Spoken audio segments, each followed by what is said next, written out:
41। हजरत, मैं कहाँ जाता।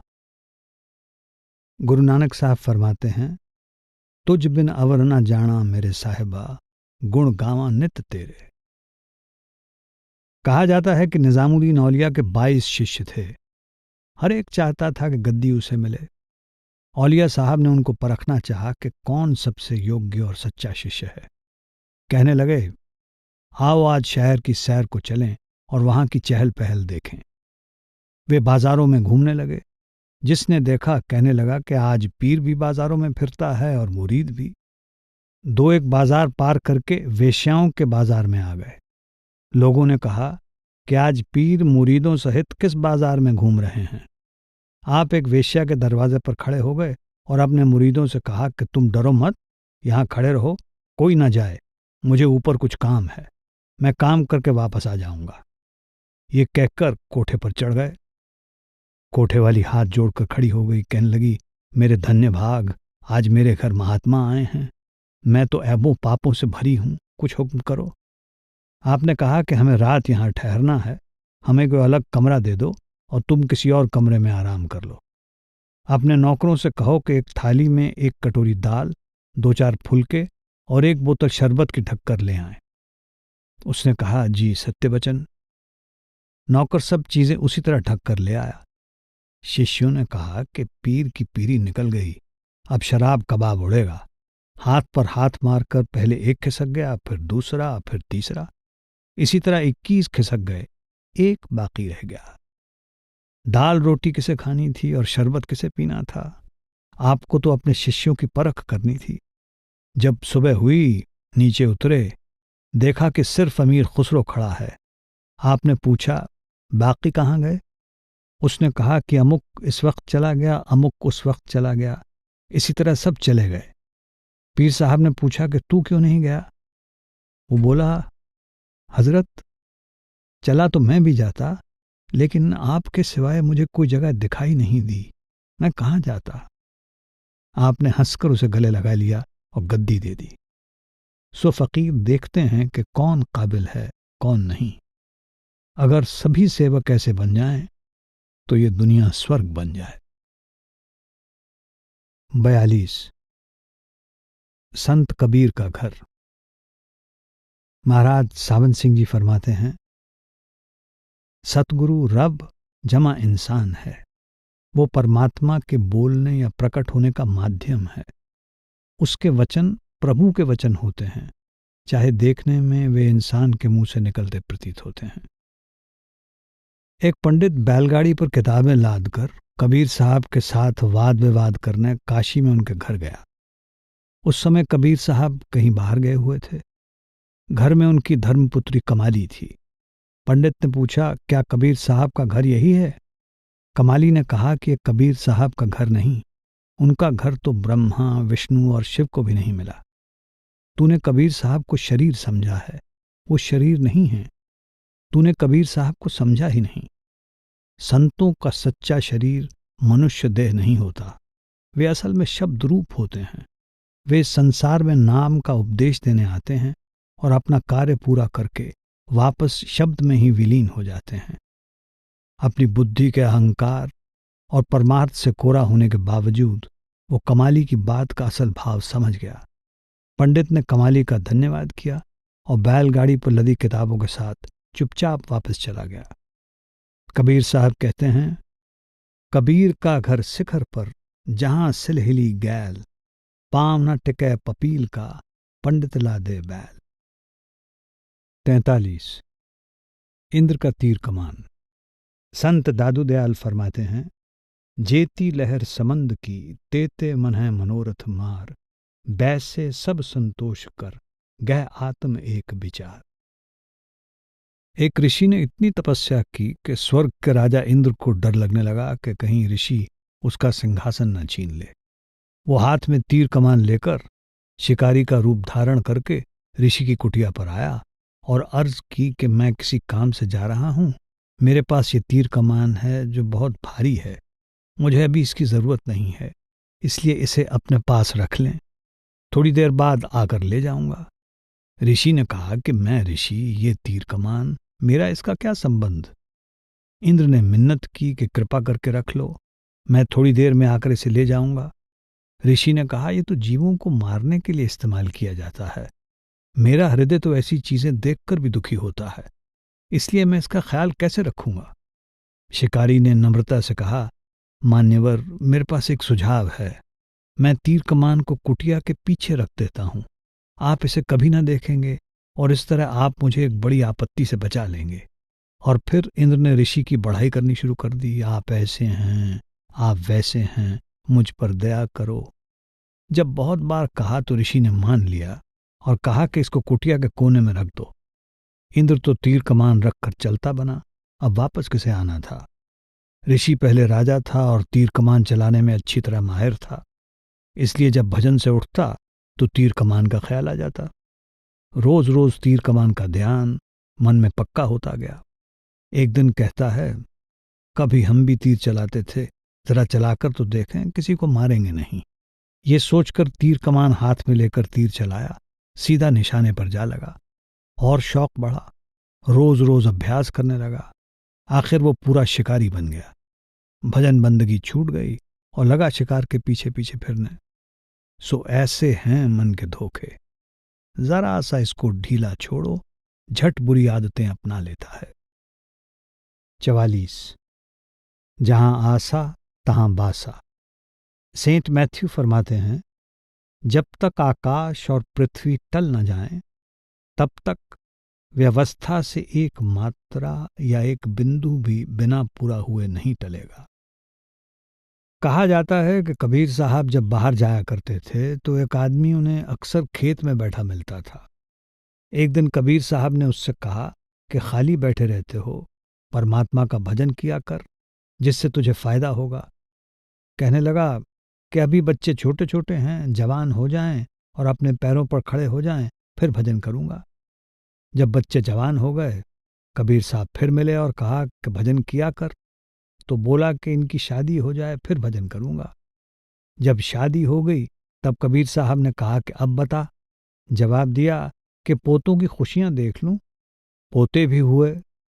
कबीर साहब फिर मिले और कहा कि अब तो भजन करो। कहने लगा कि पोते छोटे छोटे हैं, जवान हो जाएं फिर भजन करूंगा। जब पोते जवान हो गए तो कबीर साहब ने फिर पूछा। बोला, ये लापरवाह हैं, रात को सो जाते हैं, अगर मैं ना जागूं तो चोरी हो जाएगी। कुछ समय बाद कबीर साहब फिर वहां से गुजरे तो बाबा नजर ना आया। पूछा कि बाबा कहाँ है? बेटों और पोतों ने कहा कि वो तो मर गया है। कबीर साहब ने कहा कि बहुत अफसोस की बात है, बेचारे गरीब आदमी ने अपना सारा जीवन व्यर्थ ही गंवा दिया। यदि वो थोड़े समय के लिए भी परमात्मा की भक्ति करता तो दुनिया के जंजाल से बच जाता। फिर कबीर साहब ने अंतर ध्यान होकर देखा कि घर में दुधारू पशुओं के साथ उसकी बहुत मोहब्बत थी। गाय भैंस पालता था। एक गाय के साथ उसका विशेष लगाव था। जब मरा तो उस गाय के पेट में बछड़ा बनकर आया। बछड़ा बड़ा होकर जब बैल बना तो उसे हल में जोत दिया गया। सारी उम्र हल में जुता रहा, आखिर बूढ़ा हो गया। जब उनके काम का ना रहा तो उन्होंने उसे गाड़ीवान को बेच दिया। उसने भी कुछ साल गाड़ी में जोता। जब उसके काम का ना रहा तो उसने तेली को दे दिया, जिसने उसे काफी समय कोल्हू में जोता। फिर जब उसके काम का भी ना रहा तो उसने कसाई को दे दिया। कसाई ने मारकर उसका मांस बेच दिया। बाकी चमड़ा नक्कारे वाले ले गए। उन्होंने नक्कारे पर बढ़ा लिया। अब खूब डंडे पड़ते हैं। ये देखकर कबीर साहब ने कहा, बैल बने हल में जुते, ले गाड़ी में दीन।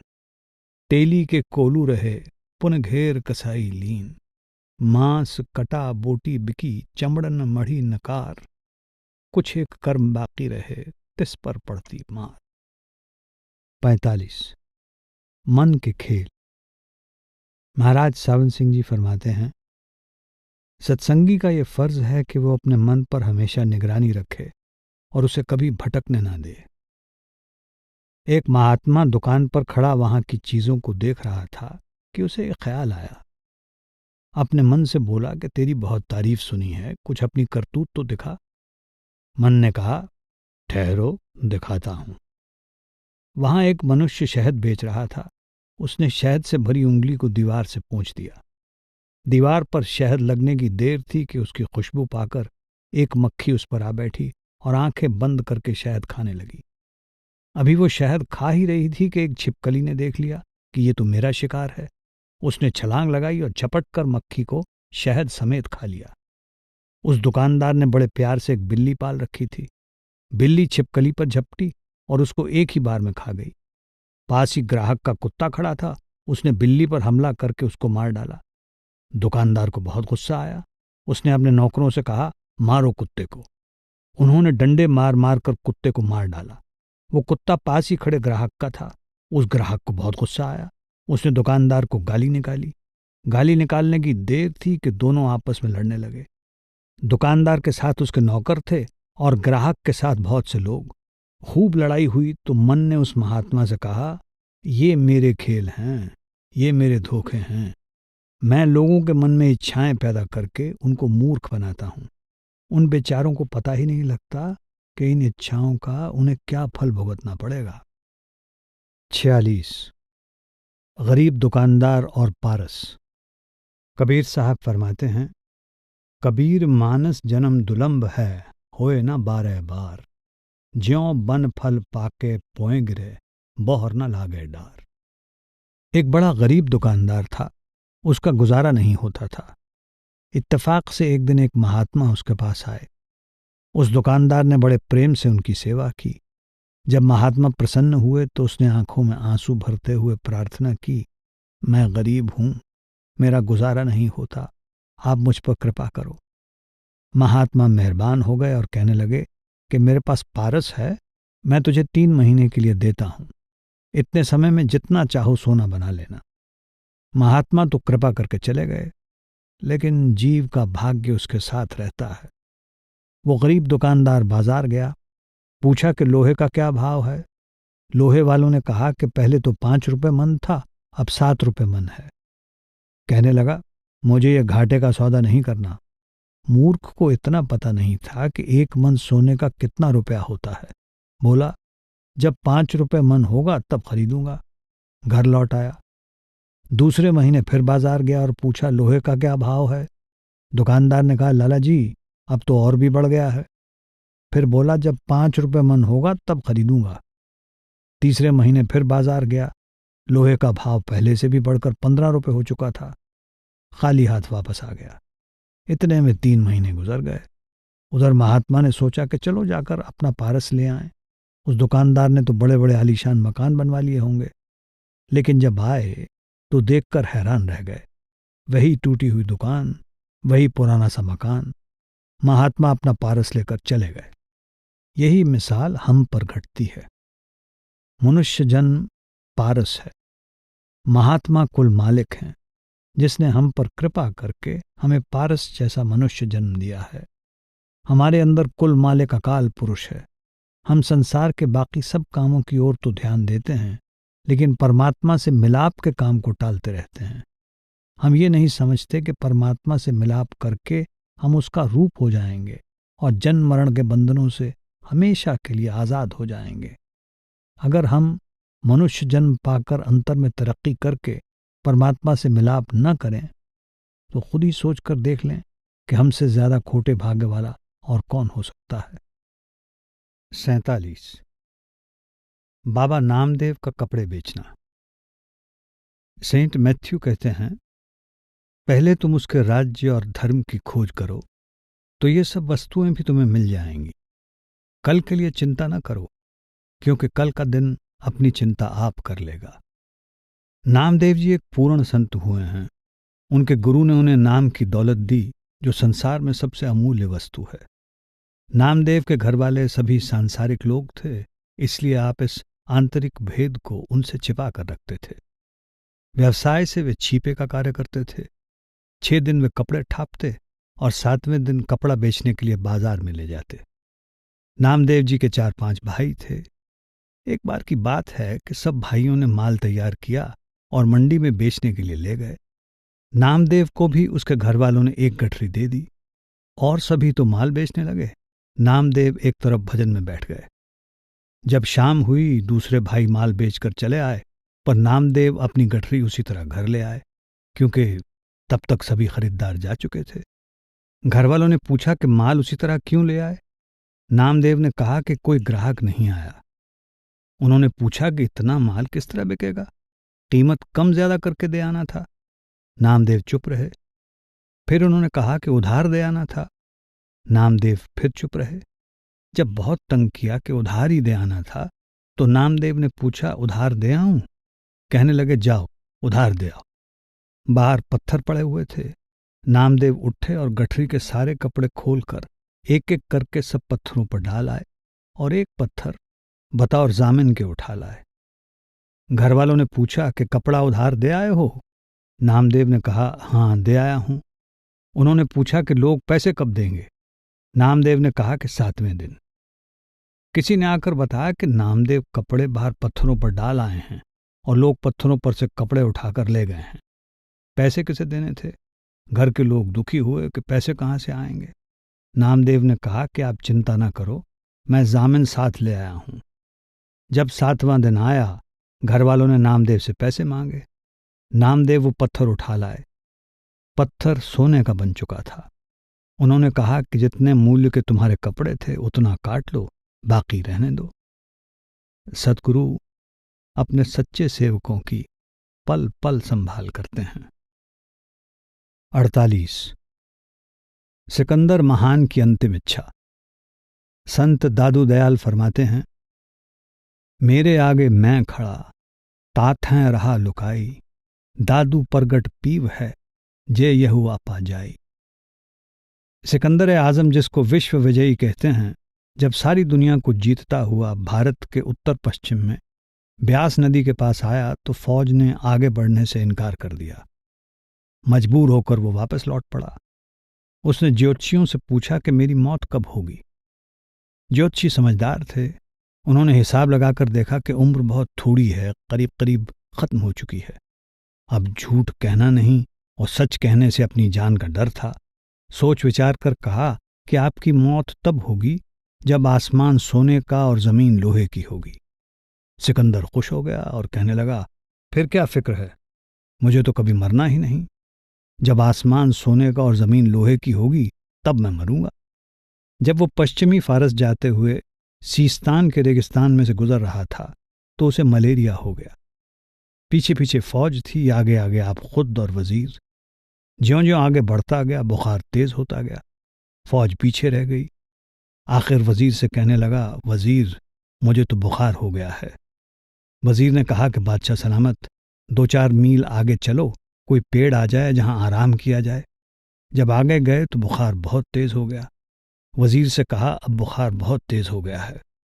वजीर ने इधर उधर देखा, कहीं छाया का नामो निशान नहीं था।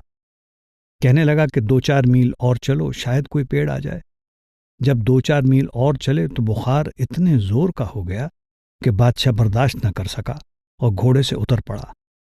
बोला कि ये लो, पकड़ो घोड़े को, मैं आगे एक कदम भी नहीं चल सकता। अब वजीर के पास क्या था जो नीचे बिछाता। वजीर ने अपना ज़ेरे बख्तर यानी कवच उतार कर बिछा दिया और बादशाह उसके ऊपर लेट गया। ज़ेरे बख्तर लोहे का एक कोट होता है जिसको बादशाह या वजीर आदि लड़ाई के वक्त पहनते हैं।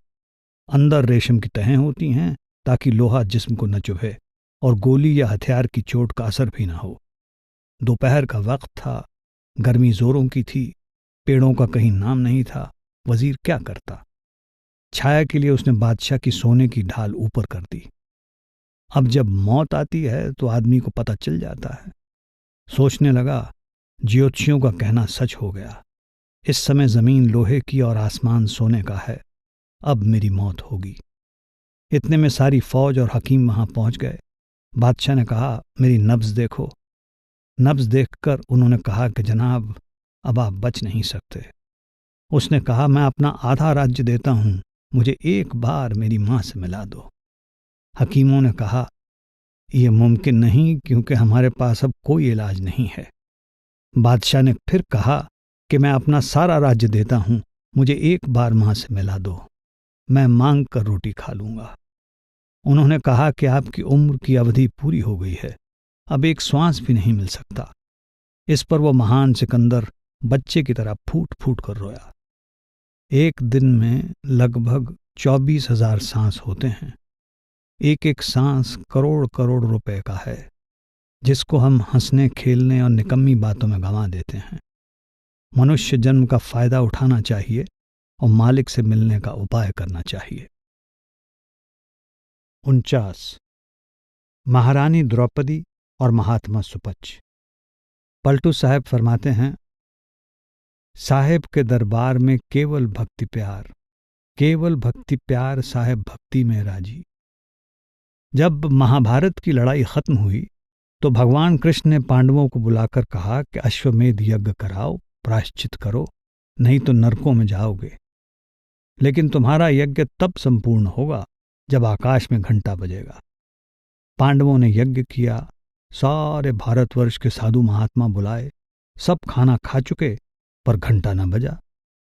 सोचा कि भगवान कृष्ण को नहीं खिलाया। भगवान कृष्ण ने भी भोजन किया, लेकिन फिर भी घंटा न बजा। आखिर अर्ज की कि भगवान, आप योग दृष्टि से देखो, कोई रह तो नहीं गया। भगवान ने कहा कि एक निम्न जाति का साधु है, उसका नाम सुपच है। वो भजन में मस्त जंगल में रहता है और पत्ते खाकर गुजारा करता है, कहीं जाता नहीं। उसको बुलाओ और भोजन खिलाओ, तब आपका यज्ञ संपूर्ण होगा।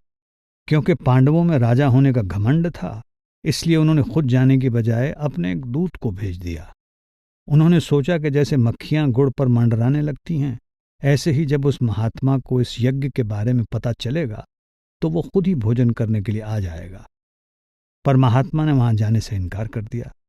अब पांडव खुद उस महात्मा को लेने के लिए गए और कहा कि महात्मा जी, हमारे यहाँ यज्ञ है, आप चलकर उसे संपूर्ण करें। महात्मा ने कहा कि मैं उसके घर जाता हूं जो मुझे 101 अश्वमेध यज्ञों का फल दे। वे कहने लगे कि हमारा तो एक यज्ञ संपूर्ण नहीं हो रहा और तुम 101 यज्ञों का फल मांग रहे हो। वो बोला कि मेरी तो शर्त यही है। पांचों पांडव बारी बारी से गए, लेकिन महात्मा ने अपनी शर्त न बदली। आखिरकार हार कर वे वापस आ गए। पांडव निराश होकर बैठे थे कि द्रौपदी ने कहा, आप उदास क्यों बैठे हैं? मैं सुपच को लाती हूं, ये भी कोई बड़ी बात है। द्रौपदी उठी, नंगे पांव पानी लाई, अपने हाथों से प्यार के साथ खाना बनाया, फिर नंगे पांव चलकर महात्मा के पास गई और अर्ज की, महात्मा जी, हमारे यहाँ यज्ञ है, आप चलकर उसे संपूर्ण करें। महात्मा ने कहा कि तुम्हें पांडवों ने बताया होगा कि मेरा क्या प्रण है। कहने लगी कि महाराज, मुझे पता है। महात्मा ने कहा, लाओ फिर 101 अश्वमेध यज्ञों का फल। द्रौपदी ने कहा, महात्मा जी, मैंने आप जैसे संतों से सुना है कि जब संतों की ओर जाएं तो एक एक कदम पर अश्वमेध यज्ञ का फल मिलता है। इसलिए मैं जितने कदम आपके पास चलकर आई हूं, उसमें से 101 अश्वमेध यज्ञों का फल आप ले लें और बाकी मुझे दे दें। ये सुनकर महात्मा सुपच चुपचाप द्रौपदी के साथ चल पड़ा। जब खाना परोसा तो महात्मा ने सब प्रकार के व्यंजनों को एक साथ मिला लिया। द्रौपदी खाना बनाने में सब राजकुमारियों और रानियों में अव्वल नंबर पर थी। दिल में कहने लगी कि आखिर अपनी औकात दिखा दी, इसे खाने की क्या कदर। अगर अलग अलग खाता तो इसको पता चल जाता कि द्रौपदी के खाने में क्या स्वाद है। जब महात्मा खा चुका तब भी घंटा ना बजा। पांडव बड़े हैरान हुए। आखिर कृष्ण जी से पूछा कि महाराज, अब क्या कसर है? भगवान ने कहा कि द्रौपदी से पूछो, उसके मन में कसर है। द्रौपदी को पता नहीं था कि सुपच ने सारे भोजन को मिलाकर भोजन के स्वाद को जानबूझकर खत्म किया है।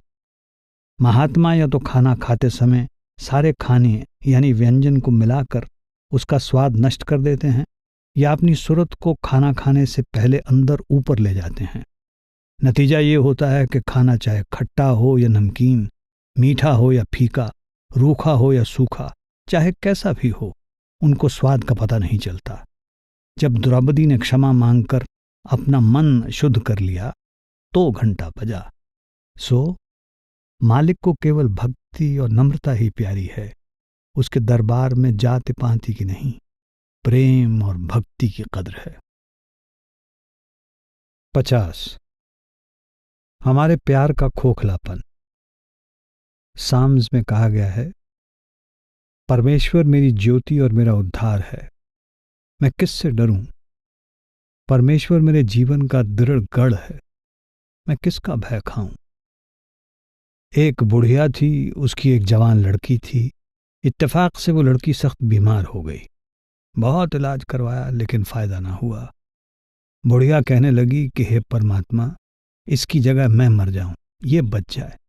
मैं तो बूढ़ी हूं, दुनिया में बहुत कुछ देख चुकी हूं, ये जवान है, ये ना मरे। बार बार यही कहती। एक दिन बाहर का दरवाजा खुला रह गया। कहीं से एक आवारा गाय छूटकर अंदर आ घुसी। रास्ते में एक देग पड़ी हुई थी। गाय ने खाने के लिए ज्यों ही देग में मुंह डाला, उसके सींग उसमें फंस गए। लगी घबराकर इधर उधर दौड़ने। अब देग के नीचे का काला हिस्सा सामने था। जब गाय ने 2-4 चक्कर लगाए तो बुढ़िया डर गई और समझी कि मौत का फरिश्ता आ गया है। कहने लगी, मैं तो बूढ़ी हूं, लड़की वो सामने पड़ी है, उसको ले जा। सो मनुष्य बातें कुछ करता है और दिल में कुछ और होता है, लेकिन सच्चा सत्संगी नित्य मरता है और उसे अपनी मौत की इतनी खुशी होती है जितनी किसी को अपनी शादी की भी नहीं होती।